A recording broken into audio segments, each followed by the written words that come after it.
प्रधानमंत्री नरेंद्र मोदी ने अज फिर दोहराया कि कई फसलों का घट्टो घट्ट समर्थन मुल जो पहला सी हुण भी है अते भविख 'च भी रहेगा। अज राज सभा विच राष्ट्रपति के भाषण ते धन्नवाद मते ते होई बहस का जवाब दिंदिआं प्रधानमंत्री ने कहा कि मंडियां नूं आधुनिक बनाया जाएगा अते गरीब लोगों लई सस्ता राशन मिलता रहेगा। हमारे आदरणीय राष्ट्रपति जी ने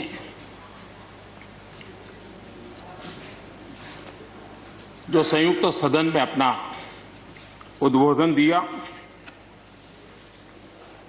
वो अपने आप में इस चुनौतियों भरे विश्व में एक नई आशा जगाने वाला, नया उमंग पैदा करने वाला और नया आत्मविश्वास पैदा करने वाला राष्ट्रपति जी का उद्बोधन रहा। आत्मनिर्भर भारत की राह दिखाने वाला और इस दशक के लिए एक मार्ग प्रशस्त करने वाला राष्ट्रपति जी का उद्बोधन रहा। आदरणीय सभापति जी, मैं राष्ट्रपति जी का तहे दिल से आभार व्यक्त करने के लिए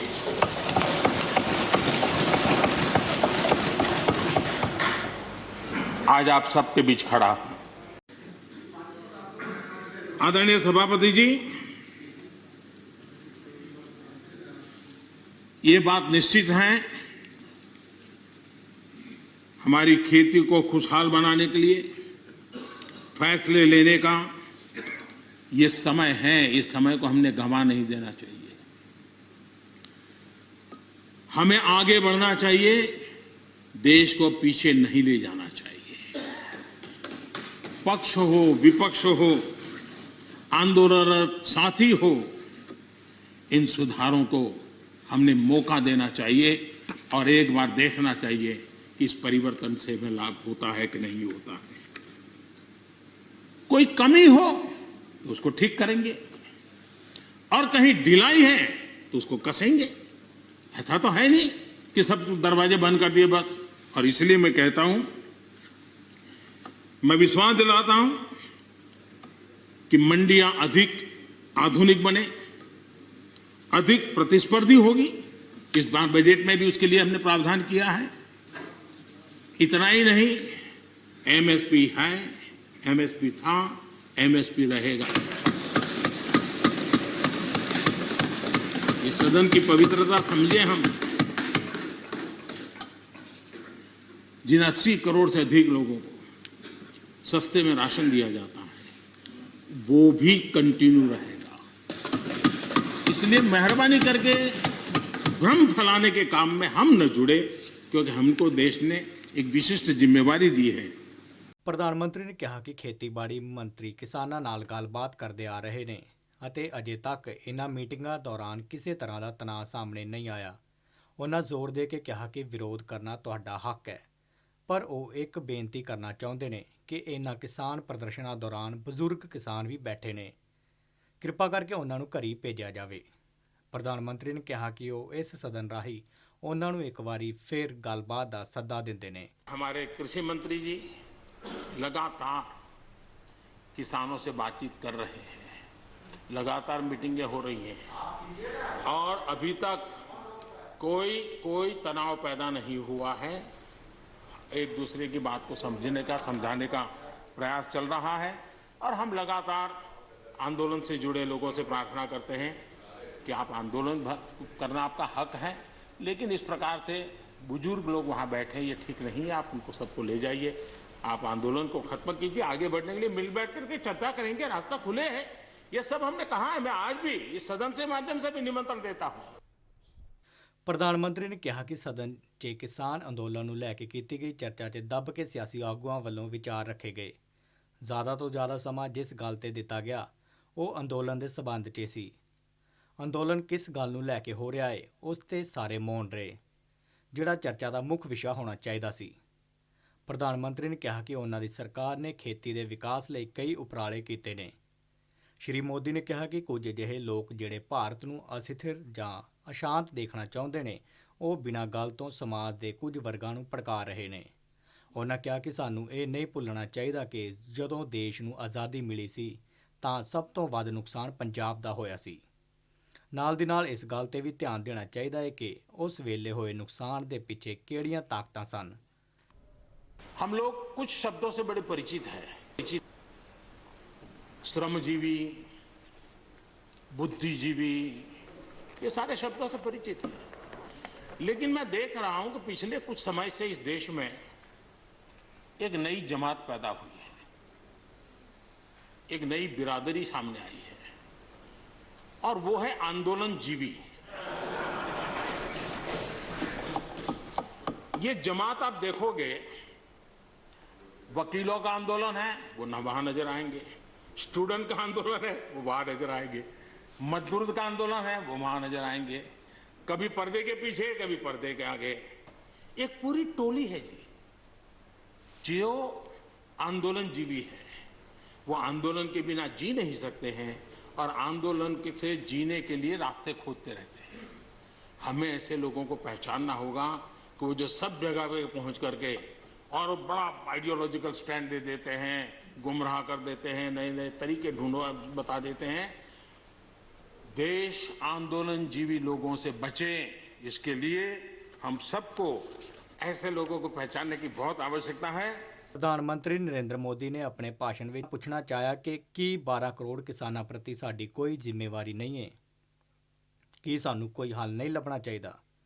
ਉਹਨਾਂ ਕਿਹਾ ਕਿ ਕਰਜ਼ੇ ਮੁਆਫ ਕਰਨ ਦਾ ਲਾਭ ਛੋਟੇ ਕਿਸਾਨਾਂ ਨੂੰ ਨਹੀਂ ਮਿਲਦਾ ਕਿਉਂਕਿ ਉਹ ਕਰਜ਼ੇ ਲੈਣ ਲਈ ਬੈਂਕਾਂ ਤੱਕ ਨਹੀਂ ਜਾਂਦੇ।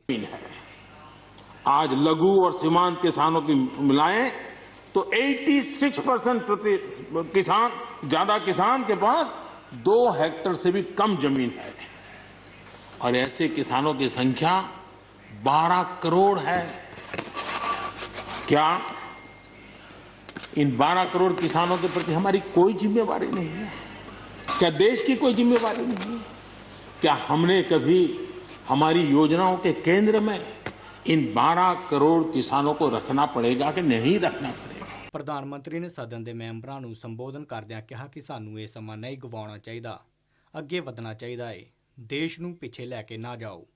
ਉਹਨਾਂ ਕਿਹਾ ਕਿ ਕਿਸਾਨਾਂ ਨੂੰ ਸੁਧਾਰ ਅਤੇ ਮੌਕੇ ਦੇਣੇ ਚਾਹੀਦੇ ਨੇ। ਉਹਨਾਂ ਕਿਹਾ ਕਿ ਇਹ ਵੇਖਿਆ ਜਾਣਾ ਹੈ ਕਿ ਕੀ ਕਿਸਾਨਾਂ ਨੂੰ ਇਹਨਾਂ ਦਾ ਲਾਭ ਹੁੰਦਾ ਹੈ। ਜੇ ਇਹਨਾਂ ਵਿੱਚ ਕੋਈ ਕਮੀ ਪੇਸ਼ੀ ਹੈ ਤਾਂ ਇਸ ਨੂੰ ਹੱਲ ਕੀਤਾ ਜਾ ਸਕਦਾ ਹੈ। हमारी खेती को खुशहाल बनाने के लिए फैसले लेने का ये समय है, इस समय को हमने गंवा नहीं देना चाहिए। हमें आगे बढ़ना चाहिए, देश को पीछे नहीं ले जाना चाहिए। पक्ष हो विपक्ष हो, आंदोलनरत साथी हो, इन सुधारों को हमने मौका देना चाहिए और एक बार देखना चाहिए इस परिवर्तन से हमें लाभ होता है कि नहीं होता है। ਪ੍ਰਧਾਨ ਮੰਤਰੀ ਨਰਿੰਦਰ ਮੋਦੀ ਨੇ ਬੜੇ ਜ਼ੋਰਦਾਰ ਸ਼ਬਦਾਂ ਵਿੱਚ ਵਿਰੋਧੀ ਪਾਰਟੀਆਂ ਅਤੇ ਅੰਦੋਲਨਕਾਰੀ ਕਿਸਾਨਾਂ ਨੂੰ ਅੱਛੇ ਸੁਝਾਅ ਸਵੀਕਾਰ ਕਰਨ ਲਈ ਕਿਹਾ। ਉਹਨਾਂ ਕਿਹਾ, ਮੈਂ ਤੁਹਾਨੂੰ ਦੇਸ਼ ਨੂੰ ਅੱਗੇ ਲੈ ਕੇ ਜਾਣ ਦਾ ਸੱਦਾ ਦਿੰਦਿਆਂ ਅੰਦੋਲਨ ਕਰ ਰਹੇ ਕਿਸਾਨਾਂ ਨੂੰ ਖੇਤੀ ਕਾਨੂੰਨਾਂ ਦੇ ਫਾਇਦੇ ਦੱਸਣ ਦੀ ਬੇਨਤੀ ਕਰਦਾ ਹਾਂ। ठीक है, आप आंदोलन के मुद्दों को लेकर के इस सरकार को घेर लेते हैं, लेकिन साथ साथ किसानों को भी कहते हैं कि भाई बदलाव बहुत जरूरी है, बहुत साल हो गए, अब नई चीजों को लेना पड़ेगा, तो देश आगे बढ़ता है। ਪ੍ਰਧਾਨ ਮੰਤਰੀ ਨੇ ਕਿਹਾ ਕਿ 2014 ਤੋਂ ਐਨਡੀਏ ਸਰਕਾਰ ਨੇ ਕਿਸਾਨਾਂ ਨੂੰ ਸ਼ਕਤੀਸ਼ਾਲੀ ਬਣਾਉਣ ਦੇ ਮਕਸਦ ਨਾਲ ਖੇਤੀਬਾੜੀ ਸੈਕਟਰ ਵਿੱਚ ਤਬਦੀਲੀਆਂ ਲਿਆਂਦੀਆਂ। ਉਹਨਾਂ ਕਿਹਾ ਕਿ ਫਸਲ ਬੀਮਾ ਸਕੀਮ ਨੂੰ ਵਧੇਰੇ ਕਿਸਾਨ ਪੱਖੀ ਬਣਾਉਣ ਲਈ ਤਬਦੀਲੀਆਂ ਕੀਤੀਆਂ ਗਈਆਂ। ਪ੍ਰਧਾਨ ਮੰਤਰੀ ਕਿਸਾਨ ਸਕੀਮ ਵੀ ਲਿਆਂਦੀ ਗਈ ਅਤੇ ਸਰਕਾਰ ਛੋਟੇ ਕਿਸਾਨਾਂ ਲਈ ਵੀ ਕੰਮ ਕਰਦੀ ਆ ਰਹੀ ਹੈ। ਉਹਨਾਂ ਕਿਹਾ ਕਿ ਐਨਡੀਏ ਦੀਆਂ ਹੋਰ ਸਕੀਮਾਂ ਨਾਲ ਵੀ ਕਿਸਾਨਾਂ ਦੀ ਮਦਦ ਕੀਤੀ ਜਾ ਰਹੀ ਹੈ। ਮਿਸਾਲ ਦੇ ਤੌਰ ਤੇ ਪ੍ਰਧਾਨ ਮੰਤਰੀ ਗ੍ਰਾਮੀਣ ਸੜਕ ਯੋਜਨਾ। ਪ੍ਰਧਾਨ ਮੰਤਰੀ ਨੇ ਕਿਹਾ ਕਿ ਜਦ ਸੜਕੀ ਸੰਪਰਕ ਵਿੱਚ ਸੁਧਾਰ ਹੁੰਦਾ ਹੈ ਤਾਂ ਇਸ ਨਾਲ ਕਿਸਾਨਾਂ ਦੀ ਜਿਣਸ ਨੂੰ ਦੂਰ ਦੁਰਾਡੇ ਦੀਆਂ ਥਾਵਾਂ ਤੱਕ ਲਿਜਾਉਣ ਵਿੱਚ ਮਦਦ ਮਿਲਦੀ ਹੈ। ਉਹਨਾਂ ਕਿਹਾ ਕਿ ਸਰਕਾਰ ਨੇ ਕਿਸਾਨ ਰੇਲ ਵਰਗੇ ਯਤਨ ਵੀ ਕੀਤੇ। 2014 के बाद हमने कुछ परिवर्तन किए। हमने फसल बीमा योजना का दायरा बढ़ा दिया ताकि किसान, छोटा किसान भी उसका फायदा ले सके, और बहुत मामूली रकम से ये काम शुरू किया, और पिछले 4-5 साल में फसल बीमा योजना के तहत 90,000 करोड़ रुपए, ये छोटी रकम नहीं है, 90,000 करोड़ रुपए उसके क्लेम किसानों को मिले हैं। कर्ज माफी से भी आंकड़ा बड़ा हो जाता है। उसी प्रकार से प्रधानमंत्री ग्राम सड़क योजना, प्रधानमंत्री ग्राम सड़क योजना ये सिर्फ एक रोड नहीं है, ये किसानों की गांव की जिंदगी को बदलने का एक बहुत बड़ा यश रेखा होती है और इसलिए हमने उस पर भी बल दिया। पहली बार हमने किसान रेल की कल्पना की। छोटा किसान का माल बिकता नहीं था, आज किसान रेल के कारण गांव का किसान रेलवे के माध्यम से मुंबई के बाजार तक अपना माल बेचने लगा, फल सब्जी बेचने लगा है, उसका लाभ ले रहा है, छोटे किसान को फायदा हो रहा है। ਪ੍ਰਧਾਨ ਮੰਤਰੀ ਨਰਿੰਦਰ ਮੋਦੀ ਨੇ ਕਿਹਾ ਕਿ ਭਾਰਤ ਨੂੰ ਦੇਸ਼ ਪ੍ਰਤੀ ਸਿੱਖਾਂ ਦੇ ਯੋਗਦਾਨ ਤੇ ਬਹੁਤ ਮਾਣ ਹੈ। ਉਹਨਾਂ ਕਿਹਾ ਕਿ ਸਿੱਖ ਭਾਈਚਾਰੇ ਨੇ ਦੇਸ਼ ਵਾਸਤੇ ਬਹੁਤ ਕੁਝ ਕੀਤਾ। ਨਰਿੰਦਰ ਮੋਦੀ ਨੇ ਕਿਹਾ ਕਿ ਗੁਰੂ ਸਾਹਿਬਾਨ ਦੀ ਬਾਣੀ ਅਤੇ ਉਹਨਾਂ ਦੀਆਂ ਅਸੀਸਾਂ ਬੇਸ਼ਕੀਮਤੀ ਨੇ। कि पंजाब के खास करके सिख भाइयों के दिमाग में गलत चीजें भरने में लगे हैं। ये देश हर सिख के लिए गर्व करता है। देश के लिए क्या कुछ नहीं किया इन्होंने, उनका जितना हम आदर करें उतना कम है। गुरुओं की महान परंपरा को, मेरा भाग्य रहा है मुझे पंजाब की रोटी खाने का अवसर मिला है। मैं जिंदगी में बहुत महत्वपूर्ण वर्ष पंजाब में बिताए हैं, इसलिए मुझे मालूम है। और इसलिए जो भाषा उनके लिए कुछ लोग बोलते हैं, उनको गुमराह करने के जो लोग प्रयास करते हैं, इससे कभी देश का भला नहीं होगा।